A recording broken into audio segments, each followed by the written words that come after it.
ये बनिमसा अबे लाइए दीजिए यार, लड़ी रुक जाइए बस बस ठीक है, थैंक यू। बस हो गई बेटा, होगी। चलिए आप बड़े दिनों के बाद आपका दूसरा घर आए हैं आप।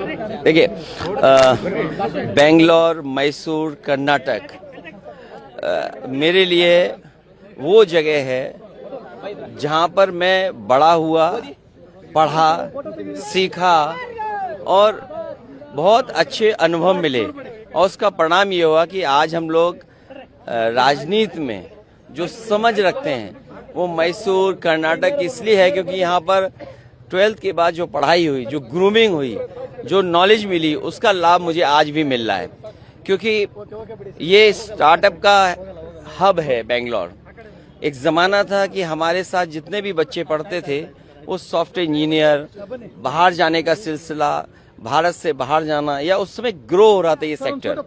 तो आज जब हम लोग यहाँ आए हैं, हालांकि कल हम और आप सब लोग मिलेंगे भी, स्टार्टअप को लेकर के विजन इंडिया,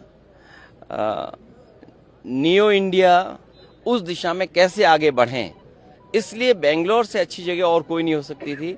इसलिए शुरुआत की है बेंगलोर में, और कल जब यूपी में सरकार बने तो उस दिशा में हम लोग काम करें। उम्मीद है सर कल सरकार बनेगी, क्योंकि बिहार के इलेक्शन के बाद नहीं, हम रीजनल पार्टीज के जो उम्मीद है वो हार चुकी है शायद।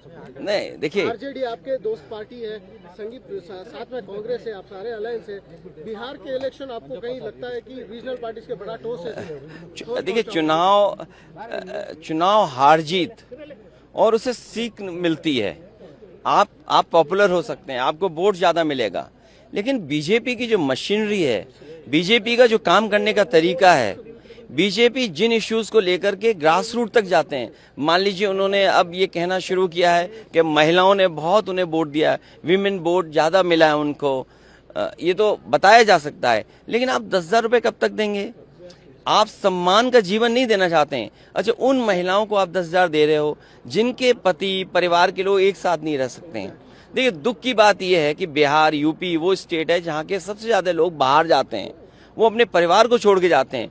परिवार के साथ परिवार की तरह रहें, उसके लिए सरकार काम नहीं कर रही है। बस 10,000 रुपए दे करके वोट ले लिया, बाद में जैसे और स्टेटों में इन्होंने किया है कि नंबर्स कम कर देना है, बाद में नियम बना देंगे, रूल्स बना देंगे, बाद में पता लगा कि उतनी हमारी माता बहनों को मदद नहीं मिल रही। सेम महाराष्ट्र में और किसी स्टेट में इसी तरह का काम होता है। आप कैसे रीड करते हैं सर, क्योंकि काफी सालों से आप पॉलिटिक्स को देखते जा रहे हैं, बीजेपी का इस बेहतरीन विन कहा जा रहा है उनके तरफ से, इंडिया का बेहतरीन विन जेडीयू को, आप कैसे देखते हैं सर? नहीं, इतना सीट जीते हैं, 202 डबल सेंचुरी, हजम नहीं हो रहा। I am not able to understand कि भाई ये रिजल्ट कैसे, अगर 202 आ सकते हैं तो जिस स्टेट में ज्यादा सीटें हैं, तो अगर 70%, 80% सीटें कोई पॉलिटिकल पार्टी जीत सकती है, तो दूसरी पॉलिटिकल पार्टी भी 90% लोगों के साथ काम करके, 90% लोगों के साथ काम कर करके, मैं समझता हूं उनसे बेहतर परफॉर्म कर सकते हैं। क्योंकि अगर ये बेंचमार्क है तो इस बेंचमार्क को तो क्रॉस करना ही करना है हमें। लेकिन सर, जिस तरह से, ये एक लास्ट क्वेश्चन सर, आप इस इलेक्शन से क्या सबक सीख सकते हैं, या टीएमसी हो, जेडीयू हो, आप मेनली आरजेडी हो, या आपके एसपी हो, एसपी तो बड़ी तगड़ी पार्टी है यूपी में, क्या एक सबक है कि किस दिशा में जाना चाहिए नेक्स्ट इलेक्शन में? यूपी में हम लोगों ने हार से ही सीखा है, और हार से ही सीखने का मौका मिलता है। जब आप बिल्कुल नीचे पहुंच जाते हैं तब आपको लगता है कि वो ऊंचाई पर कैसे पहुंचे हैं।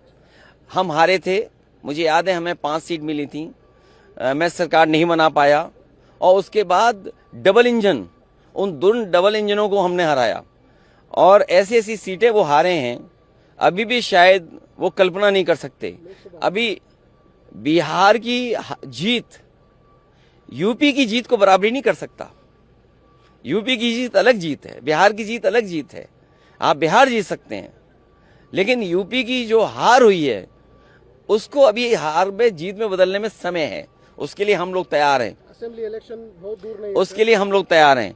आज जब हम और आप मिल रहे हैं, हो सकता है कि अगर 11 जनवरी 2027, अगर 11 जनवरी 2027 को डिक्लेयर होता है इलेक्शन, तो आज हमारे पास 423 424 दिन है और यूपी में 403 असेंबली हैं।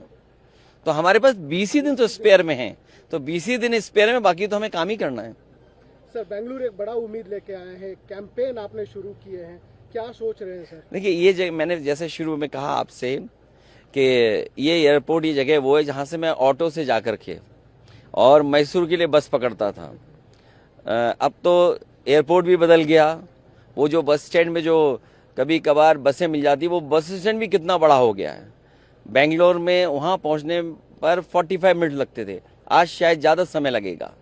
पीएम एक बात बोले हैं सर कि ये रीजनल पार्टी से, कांग्रेस से, ये इन फाइटिंग से डर रही है, ये खुद टूटने वाली पार्टी से टूट भी सकती है। आप क्या कहेंगे सर इसको? उसमें इतना ही कहना है कि वो हमारे यूपी में एक मुख्यमंत्री हैं, 2 मुख्यमंत्री वो हैं जो हटाना चाहते हैं मुख्यमंत्री को।